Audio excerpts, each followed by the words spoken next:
and welcome to our next chapter of the Asatru Edda. Asgarrod Skag here with you again, and we're on chapter number 8, which is entitled Grotti. Godar and Jotnar came together and created an enormous mill called Grotti. It was also called Skirja Grotta and the Mill of the Storm. Its foundation rests on the Nidilfjord, encircling the Helvelgamere well, which is the mother well to all the waters of the worlds. The waters come from Helvelgamere, and they return after a completed cycle. These rivers are Sith and Vis, Saken and Aiken, Sval and Gunthro, Fjorm and Fimbulthul, Reen and Rhinandi, Gitpul and Gopul, Gomul and Gervimul. They wind around the Godin's dwellings. Thin and Vin, Thol and Hol, and Groth and Gulthrenin.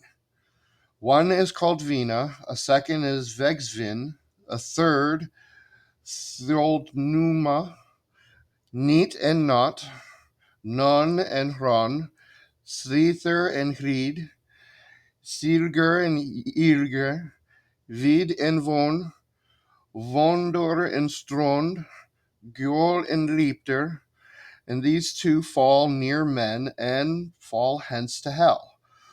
Gormut and Ormut, and the two Kerlager. Through a channel going through the ocean's bottom through the earth, the perpetual relationship between Helvelgamere and the ocean is maintained. Under this channel, the millstone is placed on its foundation in such a way that the eye of the movable stone stands midway over the well. Because of this, the water swells through the eye of the millstone to and from Helvelgamere.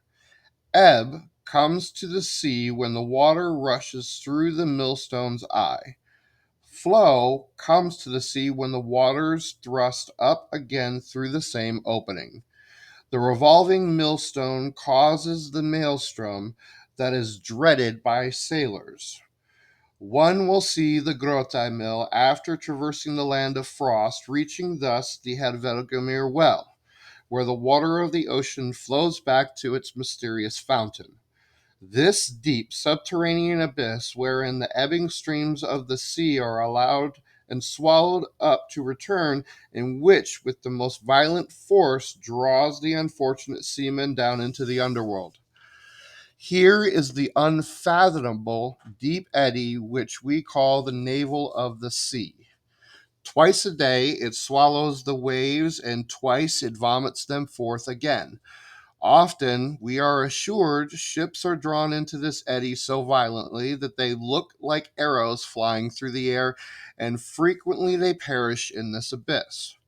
But sometimes, when they are on the point of being swallowed up, they are driven back with the same terrible swiftness. The mill can grind out whatever the grinder prescribes. One can grind riches, grind happiness, and wealth and abundance on the wishing mill. Here shall no one harm another, nor harbor malice, nor bring to bane, nor strike with sharp sword, even if he found his brother's slayer bound. 9 Jotun maids turn Grotti's movable millstone. In the beginning, however, they happily ground luck, plenty, artistry, wisdom, gold, and peace. Occasionally, other Giger would join them in the turning of the mill. Here is the song they sung. We grind riches for the worlds, we grind happiness and wealth and abundance on the wishing mill. May they sit on riches, may they sleep on down, may they wake to joy, then we have ground well. Here shall no one harm another, nor harbor malice, nor bring to bane, nor strike with sharp sword, even if he found his brother's slayers bound. At this time, the Godin chose Loudir to be the attendant of the mill. Loudir supervises the mill's regular motion, and under him stand the 9 Jotun maids pushing the mill handles. The mill servants not only turn its movable stone with these handles, they also the starry vault. In the movement of the starry vault, which Loudir has to supervise. Because of this, he is called Gevar, the ward of the atmosphere. The world mill Grotti is also the origin of the sacred friction fire, which produces the holiest flame. Fire had been discovered before then and was used ever since the beginning, but there are many kinds, and the purest and most excellent did not come until the Grotti stones rubbed against each other. Up until that point, this fire had been hidden in the elements without revealing itself before the eyes of the Godin, but it was now brought forth by the friction. It was this holy flame of Grotti that gave birth to the brightest god, Heimdallr. In ancient days, he was born endowed with wondrous might of divine origin, and 9 Jotun maids gave birth to the gracious god at the world's edge. Gialp did bear him, Grip did bear him, Isla bore him, and Irgafa. Ulfrun bore him, and Angja, Imdur, Atla, and Yarnsaxa. Because Loudir is the mill's caretaker, and the 9 Jotun maids who turn the Grotti created him through their labor with the mill handles. Heimdallr is said to be their son, and this action made the mill the world's first fire auger.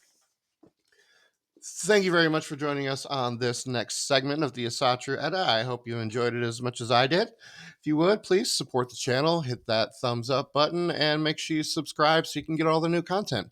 Thank you very much for joining us, and we'll see you on the next segment.